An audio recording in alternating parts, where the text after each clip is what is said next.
Okay, so the first thing we need to do when we get into any car is to adjust the seating position. The seating position is the most important part for any driver because it provides all of the points of contact to feel what the car is experiencing. Too many drivers we see stretched out, leaning back, or even resting their arms on the windows.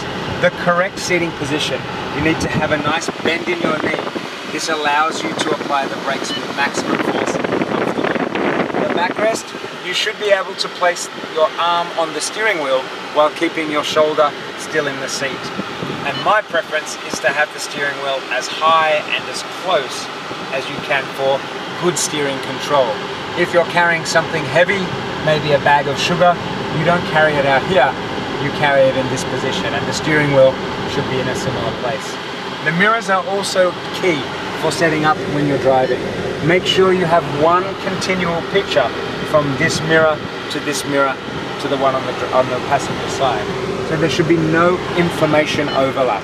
The last thing that I see in this part of the mirror here should actually be the very first thing that I see in this part of the mirror here. One continual picture. This will give you maximum vision from behind and good vision from in front as well. When you're driving, make sure you have your hands at the 9 and 3 position. This is where the spokes are, and this is where the multi-function steering wheel is as well. You'll notice in this position we also have paddle shifts for the gearbox. The ability to change up or down depending on the gear that your preference has. And of course, if you need to use any of the functions, the volume for the stereo or even for the telephone, you have them at your fingertips.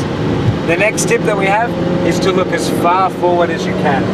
The further ahead you look, the more time you have to respond in case there's a problem and you need to take an avoiding action. The further ahead you look, the more time you give yourself. Other than that, watch out for everybody else. Remember the national speed limit, that's as fast as we go. But this is SLS, so we can fly.